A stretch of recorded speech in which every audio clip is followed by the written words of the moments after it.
अगर तुम आज सीख गए तो तुम्हें 11वीं 12वीं और आगे की तुम जितने भी साल पढ़ाई करोगे तुम्हें आसानी हो जाएगी अपने नोट्स बनाने में।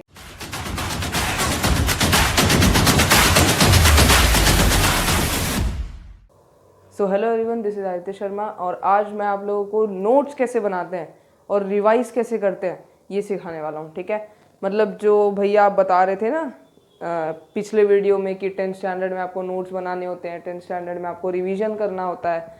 ठीक है, तो मैं उन दोनों में से कोई एक चीज़ आज बताने वाला हूँ। ठीक है, मोस्ट इम्पॉर्टेंट चीज़ आज बताने वाला हूँ। देखो, notes, how to make notes. Notes बनाते कैसे भैया? आपने तो उस दिन खाली शॉर्ट में बताया था। कैसे बनाते हैं देख लो, बताता हूँ भाई। देखो ध्यान से, नोट्स कैसे बनाते हैं ये अगर तुम आज सीख गए तो तुम्हें 11वीं 12वीं और आगे की तुम जितने भी साल पढ़ाई करोगे तुम्हें आसानी हो जाएगी अपने नोट्स बनाने में। ठीक है, देखो कैसे बनाते हैं नोट्स, आसान तरीका है बहुत।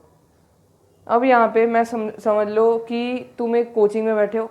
ठीक है, 10 मिनट की वीडियो होने वाली, 10-12 मिनट की, और अगर ये 10-12 मिनट तुमने अपने लाइफ के दे दिए तो समझ लो आगे के 4-5 साल जितने भी साल तुम पढ़ोगे वो साल तुम्हारे बहुत ईजियर चले जाएंगे।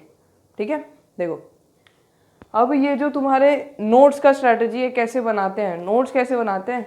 देखो, अगर तुम्हें कोई भी, मैं पहले शुरुआती से एग्जांपल लेता हूँ। समझ लो तुम पहले कोचिंग गए, ठीक है, अपने क्लासेस गए, वहाँ पर तुम्हारा कोई सर है या टीचर है, उसने तुम्हें एक, समझ लो एक पार्ट पढ़ाना शुरू किया। ठीक है, तो अब उस पार्ट को तुमने समझ तो लिया, अपने दिमाग में तो बैठ गया भाई, समझ गए, लेकिन अब उस पार्ट को तुम्हें याद कितने दिनों तक रखना पड़ेगा। और जो इंग्लिश में याद रखना पड़ेगा वो तो उसका डेफिनेशन होगा, लेकिन उसका मतलब, साइलेंसर तो नहीं बनना है ना भाई। 3 इडियट्स देखे हो, साइलेंसर तो नहीं बनना है, मतलब जानना है हमें। मतलब उसकी तरह नहीं, मतलब नहीं चाहिए हम मेमोराइज कर लेंगे, नहीं, हमें मतलब चाहिए। ठीक है, मतलब हर चीज़ का समझ के रखो। भले 10वीं में मतलब नहीं काम आएगा, 10वीं में रट्टा मार के भी तुम चले जाओगे तो दे दोगे एग्ज़ाम, बट 11वीं 12वीं में रट्टा नहीं मार सकते भाई, चाहे तुम कॉमर्स में हो, आर्ट्स में हो या साइंस में हो। ठीक है, तो अभी देखो यहाँ पे सबसे पहली चीज़, जब तुम क्लास में बैठोगे अपने, तुम्हें अपने आँख और कान को खुला रखना है। ऐसा नहीं कि तुम बैठे हो, अच्छा खाली तुम्हारा दिमाग चल रहा है, अच्छा अच्छा, ऐसा है। ऐसा नहीं कि तुम सिर्फ जो देख रहे हो वही तुम्हें समझ में आ रहा है। सर की बोली हुई एक एक लाइन इंपॉर्टेंट है, मजाक को छोड़ के। बीच बीच में जो सर मजाक करते हैं ना, उसको छोड़ के एक एक लाइन इंपॉर्टेंट है। मतलब समझ लो, अगर मैं एक डेफिनेशन ले लूँ किसी भी चीज़ का, ठीक है, मतलब कोई भी एक टॉपिक है उसके बारे में एक्सप्लेनेशन है, तो अगर वो तुम्हें याद नहीं है तब तो गए ना भाई। समझ लो, अगर मैं ले लेता हूँ जैसे एसएसटी का ले लेता हूँ एग्जाम्पल। एसएसटी मतलब होता है, इसके अंदर आता है हमारा हिस्ट्री और ज्योग्राफी। ठीक है, और हिस्ट्री के साथ एक बाय 1 गेट 1 फ्री आ जाता है, पॉलिटिकल साइंस। ठीक है, हिस्ट्री और ज्योग्राफी, हिस्ट्री का शॉर्ट फॉर्म लिखा मैंने। ठीक है, हिस्ट्री और ज्योग्राफी। अब ये दोनों को ना ऑलमोस्ट सारे लोग बोलते हैं कि इन दोनों को भाई रट्टा मार ले और कुछ नहीं, लेकिन ये गलत बात है भाई। अगर रट्टा मारते तो आज जितने भी, अगर आज तुम रट्टा मारते तो आज जितने भी जो, मतलब समझ लो ज्योग्राफी पढ़ पढ़ के जो रिसर्च करते हैं, मैं समझ लो जो हिस्ट्री पढ़ पढ़ के हिस्टोरियन बने हैं, आर्कियोलॉजी में जाते हैं, वो लोग रट्टा नहीं मार सकते। उन लोग का देखो, पहले से क्या बोलते आए हैं स्कूल में कि हिस्ट्री ज्योग्राफी कुछ नहीं है, रट्टा मारो मार्क्स आ जाएंगे। ये ना बच्चों का, स्टूडेंट्स का, तुम लोगों का इंटरेस्ट हटा देते हैं उस सब्जेक्ट से। अरे क्या है समझना, इसको रट्टा मार लेंगे, रात को बैठेंगे 1 घंटा, देखना 5 चैप्टर रट्टा मार लेंगे। अरे क्या है ये, अभी रट्टा मार लोगे आगे क्या होगा? अभी रट्टा मारना सीख जाओगे, आगे क्या होगा? मैं सबकी बात नहीं कर रहा हूँ, जो साइंस लेने वाले, कॉमर्स लेने वाले, मारो रट्टा। रट्टा मारने में कुछ नहीं है, लेकिन हर चीज़ को रट्टा मारने से नहीं होता। रट्टा मारने में टाइम नहीं लगता, बट वो तुम्हारे मेमोरी में नहीं बैठ पाता ज़्यादा टाइम तक, वो तुम्हारे मेमोरी में नहीं बैठ सकता। अगर समझो रिवीजन की बात मैं क्या कर रहा हूँ, रट्टा और रिवीजन बहुत दूर है। समझ लो, अगर मैं 10वीं का एग्ज़ाम है मेरा मार्च में, ठीक है, मार्च में मेरा 10वीं का एग्ज़ाम है और मैंने दिसंबर में रट्टा मारना चालू किया, जनवरी के शुरुआत तक रट्टा मारना ख़त्म हो गया। अब मैं समझूंगा कि मेरे को तो ये सब कुछ आता है भाई, हिस्ट्री ज्योग्राफी मैं नहीं पढ़ूंगा, मैथ्स अलजेब्रा ये सब पे ध्यान दूंगा, अपनी ज्योमेट्री स्ट्रॉन्ग करूंगा, अपनी मराठी स्ट्रॉन्ग करूंगा अगर जो महाराष्ट्र बोर्ड से, अपनी हिंदी स्ट्रॉन्ग करूंगा, अपनी इंग्लिश स्ट्रॉन्ग करूंगा, ठीक है। लेकिन वो बच्चे को ये नहीं पता होता, जब वो आगे बढ़ेगा, एग्ज़ाम नज़दीक आएगी, उसके 10 दिन बचे होंगे एग्ज़ाम में, तब जब वो एसएसटी का बुक खोलेगा ना, उसके दिमाग से 95% चीज़ें निकल गई होंगी, गारंटी है मेरी, 95% चीज़ें निकल गई होंगी अगर उसने रिवाइज नहीं किया होगा। मैं उस बच्चे की बात कर रहा हूँ जो एक बार पढ़ के छोड़ देता है कि बस ये आ गया हमें। मैं उस बच्चे की बात नहीं कर रहा हूँ जो एक दिन भी पढ़ता है, दूसरे दिन भी वही पढ़ता है, तीसरे दिन भी वही। ये बच्चा तो टॉप कर लेगा वो सब्जेक्ट में, क्योंकि ये रोज़ अपनी मेमोरी को उतना ही रख रहा है, ये अपनी मेमोरी को गिरने नहीं दे रहा। वो भी बताऊंगा, इसको बोलते हैं फॉरगेटिंग कर्व, ठीक है, ये भी बताऊंगा। अब यहाँ हिस्ट्री और ज्योग्राफी की बात हो गई, ठीक है। अब अगर तुम्हें नोट्स बनाने हैं तो हिस्ट्री ज्योग्राफी में डेफिनेशन तो नहीं होते, तो अब हम समझ लो लेंगे साइंस का या मैथ्स का एग्जाम्पल।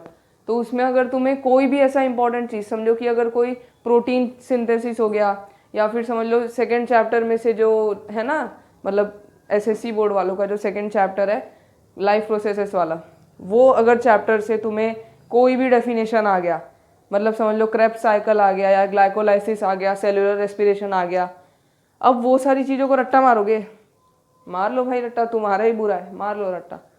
ये बात याद रखना, रट्टा मारना बहुत जल्दी से भूल जाता है इंसान, रट्टा मार के बहुत जल्दी से इंसान भूल जाता है अपनी मेमोरी से वो चीज़। अगर मैंने वही सेलुलर रेस्पिरेशन को जो सर ने बताया है, देखो अब उसी सेलुलर रेस्पिरेशन को जो हमें सर ने बताया है डेफिनेशन, मैं सेलुलर रेस्पिरेशन के डेफिनेशन को एक तरीके से मारूंगा रट्टा, एक तरीके का बच्चा होगा जो इसको समझ के पढ़ेगा।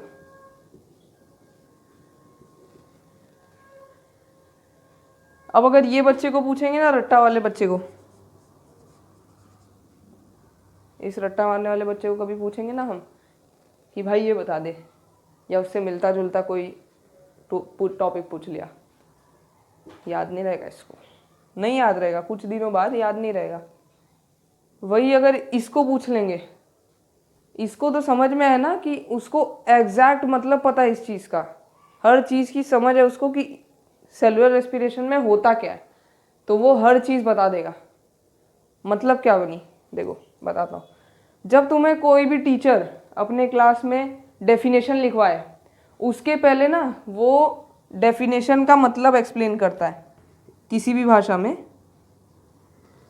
डेफिनेशन का मतलब, उस डेफिनेशन का वो मतलब हिंदी में एक्सप्लेन करेगा, या तो तुम्हारी जो वहाँ की भाषा होगी इंग्लिश में, किसी में भी करेगा, तो वो उसको पहले एक्सप्लेन करेगा, और वो एक्सप्लेनेशन होता है जो ये बच्चा अपने दिमाग में बिठा लेता है, और ये बच्चा सिर्फ आंखों देखी बातें लिख लेता है बुक में, और उसी को घर पे जाके रट्टा मार लेता है। इसीलिए मैंने शुरुआत में ही बोला कि कान और आंख दोनों खुली रखना है, मुंह मत खुले रखना भाई, मुंह खुले रख के कुछ नहीं होने वाला, क्लास में चुप बैठने का, एकदम डाउट आए तो पूछने का, ये भी है, ठीक है। अब जो एक्सप्लेन किया हुआ लैंग्वेज है, तो वो तो उस बच्चे को एकदम आसान भाषा में समझ में आ गया, तभी तो उसके दिमाग में गया ना। समझे दोनों ये है, समझो, मेमोराइज करता हूँ, थोड़ा समराइज करता हूँ। देखो यहाँ दो बच्चे हैं, एवरेज एक टॉपर, ठीक है, दोनों को क्लास में इक्वली समझ गया। कैसे समझा? सर ने जो हिंदी में बोल के समझाया उससे समझा ना।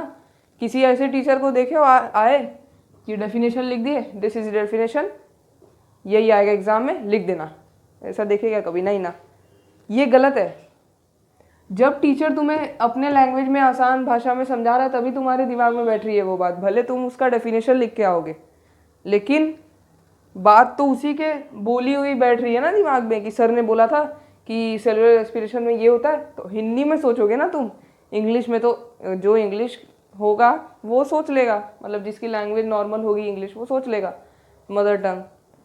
लेकिन प्रॉब्लम क्या हो जाएगी कि अगर तुमने समझ के पढ़ा, सब याद रहेगा तुम्हें। एक एक कॉन्सेप्ट अगर उसका एक छोटा सा कॉन्सेप्ट दे दिया तो तुम्हें पूरा टॉपिक वापस से तुम्हारा खुल जाएगा दिमाग में।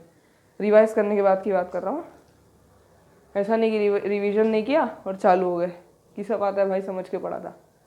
रिवीजन करना होता है। देखो अब ये एवरेज वाले का क्या प्रॉब्लम हो जाता है कि ये खाली रट्टा मारता है, इसको सिर्फ डेफिनेशन पता है, उस चीज़ से रिलेटेड और कुछ नहीं पता।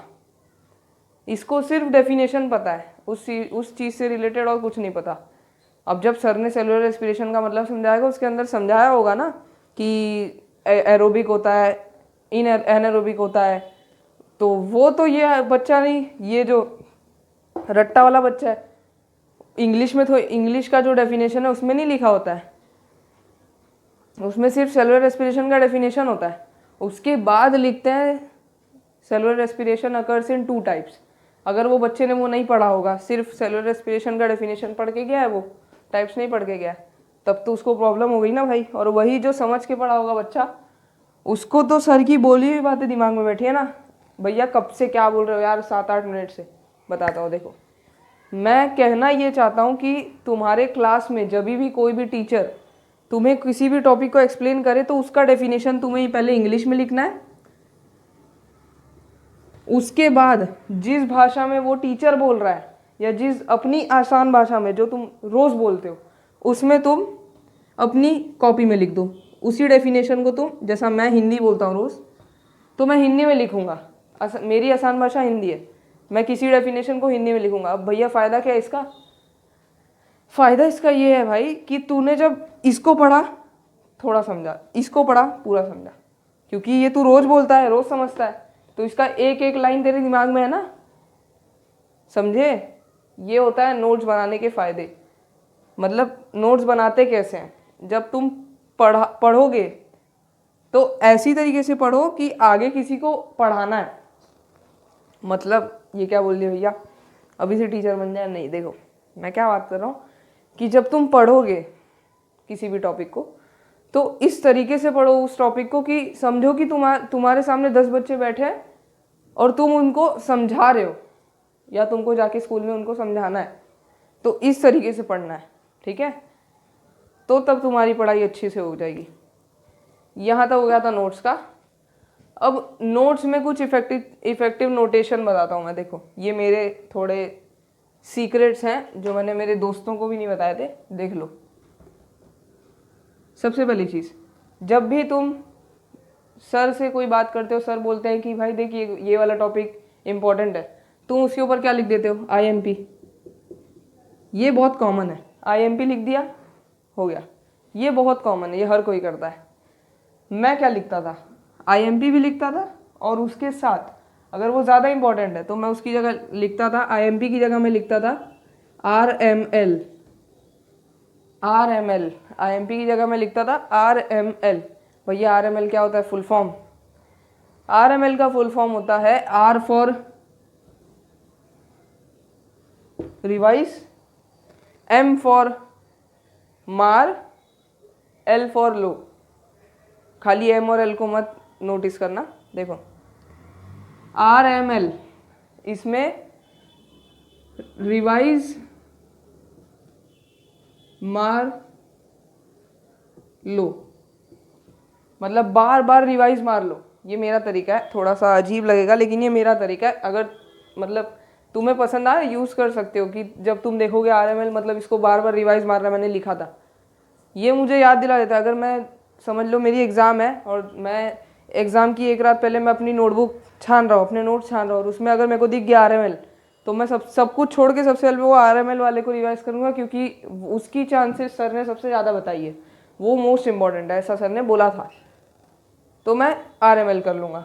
अगर सर किसी भी टॉपिक से, एक और है, अगर सर किसी भी टॉपिक से कोई हट के अलग बात बताते हैं, मतलब जो एक्स्ट्रा नॉलेज देते हैं ना, कभी कभी कोई क्वेश्चन आ गया तो वो क्वेश्चन को सॉल्व करने के साथ साथ ये भी बताएंगे कि इसी के जैसा एक और क्वेश्चन आएगा, तो वो क्वेश्चन को मैं क्या लिखता था? देखो वो क्वेश्चन को मैं लिखता था, यहाँ लिख रहा हूँ, वो क्वेश्चन को मैं लिखता था K3B। K3B, भैया K3B क्या है? K3B का मतलब होता है, देखो K3B का मतलब होता है कुछ काम की बात, मतलब के 3 बार के हो गए, मतलब के क्यूब, और बात मतलब बी, के क्यूब बी। तो ये मैं एंड में पढ़ के जाता था, जैसे कभी रात को ही एग्जाम के लास्ट में एकदम पढ़ूंगा, सारे के क्यूब भी रिवाइज कर लूँगा। मैं ऐसे दिमाग में सोच रहा था पहले सारे RML रिवाइज करूँगा, फिर सारे के क्यूब भी रिवाइज करूँगा। मेरे दिमाग में क्या रहता था कि के क्यूब भी एक्स्ट्रा नॉलेज है जो शायद आएगी एग्जाम में, कंफर्मेशन नहीं है। ठीक है, देखो इतना समझ गया, यहाँ तक भाई था नोट्स बनाने के लिए। अब अगला जो वीडियो आएगा वो होगा रिवीजन के लिए। यहाँ तक था तुम्हारा नोट्स बनाने के लिए, अगला जो वीडियो होगा वो रिवीजन के लिए।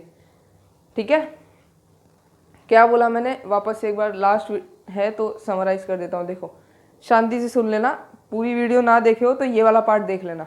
देखो सबसे पहली चीज़, जब भी तुम क्लास में बैठते हो अपने आँख और कान खुले रखने हैं। क्यों रखना है आगे बता रहा हूँ, आँख और कान खुले रखने हैं। सर की एक एक बोली हुई बात किसी भी टॉपिक से रिलेटेड तुम्हें दिमाग में रखनी है। अपनी आसान भाषा में किसी भी डेफिनेशन को लिखना है, किसी भी आंसर को लिखना है, किसी भी टॉपिक के जो एक्स्ट्रा इन्फॉर्मेशन है उसको भी अपनी भाषा में लिखना है, इंग्लिश के साथ साथ। ऐसा नहीं अपनी भाषा में लिख के आ गए, एग्जाम में तो ना अपनी भाषा में लिखोगे, इंग्लिश में लिखोगे ना, तो इंग्लिश के साथ साथ। ठीक है, तो अपनी भाषा में लिखना है तुम्हें किसी भी टॉपिक को, और इंग्लिश का डेफिनेशन भी होना चाहिए। तो क्या हेल्प हो जाएगी, तुम्हें ज़्यादा अच्छे से समझ में आ जाएगा। और उसके बाद डेफिनेशन रीड कर लो, सब समझ में आ जाएगा वो वाला टॉपिक। ठीक है, अब उसके बाद क्या करना है तुम्हें, जब भी कोई टॉपिक ऐसा सर बोलेंगे कि ये इंपॉर्टेंट है तो उस पर IMP डाल दो, जो सभी तुम लोग डालते होगे। अगर सर बोलेंगे कि ये बहुत ज़्यादा इंपॉर्टेंट है, ये आएगा ही आएगा, मतलब जैसा हुआ है ना बीपीटी कोई अजीब सा टॉपिक नहीं है। बीपीटी ज्योमेट्री है, SSC के ज्योमेट्री में पहले चैप्टर का एक थियरम है, बेसिक प्रोपोर्शनैलिटी थियरम। वो थियरम बहुत इंपॉर्टेंट है, वो और एरिया वाला थियरम, ये सारे थियरम बहुत इंपॉर्टेंट है। ठीक है, तो ये सारे थियरम को तुम कैसे लिखोगे, RML लिखना है तो लिखना, मैं अपनी एडवाइस दे रहा हूँ। RML ये तुम्हारे लिए हेल्प हो जाएगा, तुम्हारे दिमाग में रहेगा। ऐसा नहीं रहेगा कि पहले बीपीटी रिवाइज करूँगा, पहले समझ लो मैं पहले क्वाड्रेटिक रिवाइज करूँगा, पहले लीनियर रिवाइज करूँगा, फिर उसके बाद डिटर्मिनेंट मेथड रिवाइज करूँगा। नहीं, तुम्हारे दिमाग में होगा सारे RML रिवाइज करूँगा। सारे RML मतलब जितने भी RML टॉपिक है, मतलब रिवाइज मार लो टॉपिक है, वो सारे टॉपिक हम याद कर रहेंगे। ठीक है, उसके बाद अगर किसी भी टॉपिक से या किसी भी कॉन्सेप्ट से सर साथ में किसी भी क्वेश्चन के साथ में जब बता देते हैं कि ये वाला इंपॉर्टेंट है, इसको याद रख लो, या ऐसा आ सकता है ये एक्स्ट्रा इन्फॉर्मेशन किसी भी टॉपिक से रिलेटेड, तो उसको तुम कैसे लिखोगे, KQB मतलब कुछ काम की बात।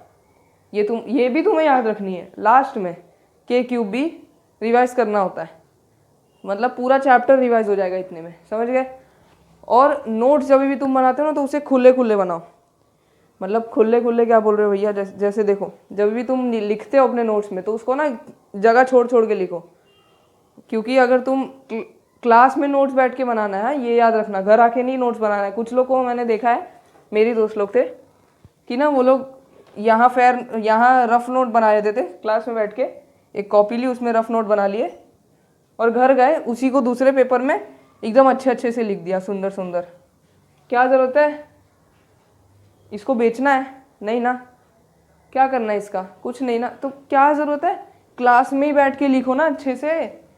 ये बात याद रखना, इम्पॉर्टेंट है, कंपलसरी है, सबको अपने कोचिंग या क्लासेस में बैठकर ही नोट्स बनाने हैं। ठीक है, जो जो सर बोलते हैं उसको लिखते जाओ, ये डालते जाओ नोटेशंस। ठीक है, इसको नोटेशन बोलते हैं, IMP, RML, KQB। ठीक है, जो जो बोलते हैं लिखते जाओ, आसान भाषा में लिखते जाओ, अपने क्लास में बैठ के करना है, पेन चलते रहना चाहिए, ऐसा नहीं बैठे हाँ सर बोलो, ऐसा नहीं होना चाहिए। ठीक है, इतना सब समझ गए, चलो यहाँ तक इतना बहुत हो गया। ये सारी चीज़ें याद रख लेना, नोट्स बन जाएंगे और अगले 4-5 साल भी तुम्हें नोट्स बनाने का सोचना नहीं पड़ेगा। जैसे ही कोचिंग चालू होगा तुम नोट्स बना लोगे, आदत सी लग जाएगी, खाली 10-15 दिन की थोड़ी प्रैक्टिस चाहिए, फिर उसका नोट्स बनाने की आदत सी हो जाएगी। ठीक है, अब देखो, अब अगली वीडियो जो आने वाली है वो आएगी रिवीजन के रिलेटेड, और उसमें भी कुछ कुछ नोट्स के पार्ट बता दूंगा मैं। ठीक है, ये सारी चीज़ों को ध्यान में रखो, पढ़ाई करते रहो। ठीक है, नोट्स क्लास में बैठ के बनाने हैं, घर पे आके मत बनाना सुंदर सुंदर अक्षरों में। ठीक है, क्लास में बैठ के बनाना है, खुले खुले बनाने हैं, ताकि तुम जब घर आओ तो अगर तुम्हें लगे कि अरे यार मैंने क्लास में नोट्स बनाए थे, इसमें ये वाला लाइन तो मैंने लिखा ही नहीं जो सर ने बोला था, तो तुम वो लाइन का जो जगह छोड़ा है वहाँ लिख दो। तो थोड़ा खुले खुले बनाओ नोट्स, मतलब गैप गैप छोड़ के, ठीक है। ऐसा भी नहीं कि एक डेफिनेशन बनाया और 5 लाइन छोड़ दिया, नहीं नहीं, थोड़ा थोड़ा गैप छोड़ो ताकि उसमें कुछ ऐड कर सको तुम अपने हिसाब से, ठीक है। तो तब तक के लिए वही ये सारी चीज़ें याद रख लो, पढ़ाई करते रहो, ठीक है। और इससे ज़्यादा नहीं बोलूँगा भाई, 12-15 मिनट हो गए, ठीक है। चलो बाय, जाओ पढ़ लो, बाय बाय।